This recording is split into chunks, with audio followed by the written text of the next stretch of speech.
Halo teman-teman, Assalamualaikum warahmatullahi wabarakatuh. Sebelumnya, perkenalkan nama saya Mustafa Naim. Jadi, pada kesempatan kali ini saya akan menjelaskan tentang apa itu strategi pembelajaran. Nah, jadi buat para penonton yang lain mungkin sudah tahu apa itu strategi pembelajaran. Tapi juga sebagian penonton juga ada yang belum tahu apa itu strategi pembelajaran. Pada kesempatan kali ini, saya akan menjelaskan sedikit apa itu strategi dalam pembelajaran.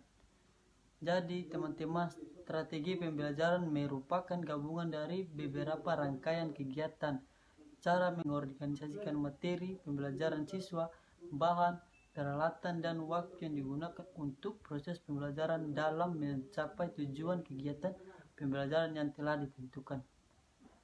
Memahami apa itu strategi pembelajaran dan contohnya dalam dunia pendidikan di Indonesia. Dalam meningkatkan kualitas seorang siswa, misalnya dalam hal kualitas pendidikan adalah dengan membentuk strategi pembelajaran yang tepat. Strategi pembelajaran ini sangat dibutuhkan dalam dunia pendidikan, sehingga sistem belajar mengajar di kelas tidak menjadi menonton atau membosankan serta dapat membantu siswa dalam mengembangkan pola pikirnya. Secara umum, pengertian atau definisi strategi pembelajaran adalah suatu usaha menggunakan strategi yang sistematis yang dilakukan secara efektif untuk mendapatkan suatu presentasi dan juga keberhasilan dalam kegiatan pembelajaran. Khususnya dalam dunia pendidikan, strategi ini dapat diartikan sebagai suatu rancangan sekaligus metode dalam mencapai tujuannya. Strategi pembelajaran adalah suatu rencana yang di dalamnya terdapat rangkaian kegiatan dan dirancang secara khusus. Untuk lebih jelasnya, berikut definisi segmentasi pasar menurut para ahli. 1. Hilda Tabal. Strategi pembelajaran adalah urutan atau pola perilaku guru untuk dapat mengakomodasi semua variabel pembelajaran secara sadar dan sistematis. 2. Suparman. Strategi pembelajaran merupakan gabungan dari beberapa rangkaian kegiatan, cara mengorganisasikan materi pelajaran siswa, bahan, peralatan, dan waktu yang digunakan untuk proses pembelajaran dalam mencapai tujuan kegiatan pembelajaran yang telah ditentukan. Kemudian ada juga beberapa jenis strategi pembelajaran diantaranya yaitu 1. Metode ceramah. Jenis strategi pembelajaran dengan menggunakan metode ceramah yaitu penuturan materi dalam bahan ajar secara lisan yang dilakukan oleh guru. Terdapat kelebihan dan kekurangan dalam melaksanakan metode pembelajaran yang satu ini, yakni kelebihan. 1. Ini adalah metode yang mudah dan murah. 2. Dapat menyajikan materi pelajaran secara luas dan lebih detail. 3. Guru dapat mengontrol keadaan kelas dengan lebih mudah. Kekurangan. Yang ke-1, materi yang diserap siswa hanyalah apa yang diajarkan guru di dalam kelas. 2. Tidak ada peragaan khusus dari setiap materi yang disajikan. 3. Siswa juga sering merasa bosan jika guru tidak memiliki kemampuan berbahasa yang baik. 4. Lebih sulit untuk mendeteksi tingkat pemahaman siswa. Kedua, metode demonstrasi. Metode demonstrasi merupakan jenis pembelajaran yang disajikan materi pelajaran kepada siswa yang digabungkan dengan penjelasan.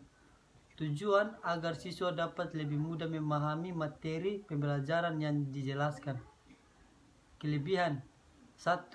Siswa tidak akan ketinggalan pemahaman karena penjelasan disertai dengan latihan.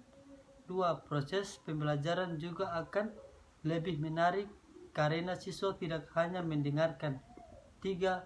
Dengan proses mengamati, siswa dapat mengembangkan pola pikirnya dalam menghubungkan antara teori dan praktik. Kekurangan.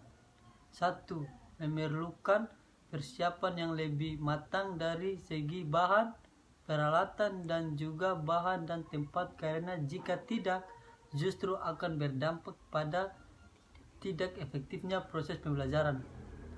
Hal tersebut hanyalah dapat dilakukan oleh guru yang memiliki kemampuan dan keterampilan khusus. 3. Strategi pembelajaran metode diskusi. Jenis strategi pembelajaran lainnya yaitu dengan menggunakan metode diskusi, yaitu dengan mendapatkan siswa pada suatu masalah untuk menemukan solusi yang tepat.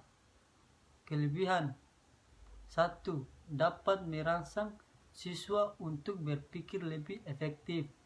2. Dapat melatih siswa dalam mengungkapkan pendapatnya. 3. Dapat melatih siswa untuk saling menghargai sudut pandang. Kekurangan: 1.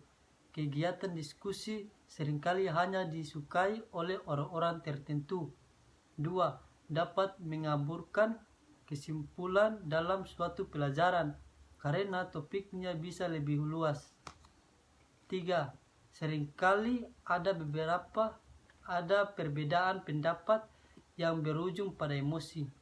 Perlu waktu lama untuk mempelajari suatu mata pelajaran tertentu. 4. Metode simulasi. Sedangkan metode simulasi dalam strategi pembelajaran yaitu dengan menghadirkan situasi tiruan agar tiap siswa dapat lebih mudah memahami konsep dan juga materi yang disampaikan. Kelebihan: 1. Dapat menjadi bekal bagi siswa dalam menghadapi suatu keadaan yang benar. 2. Dapat mengembangkan sisi kreatif seorang siswa saat melakukan proses pembelajaran. 3. Dapat menumbuhkan keberanian dan kepercayaan diri. 4. Dapat meningkatkan semangat belajar siswa. Kekurangan: 1. Ada beberapa faktor psikologis siswa, misalnya merasa malu ketika sedang melakukan simulasi tersebut. Itulah sedikit penjelasan singkat dari saya mengenai strategi pembelajaran. Lebih dan kurangnya saya mohon maaf. Assalamualaikum warahmatullahi wabarakatuh.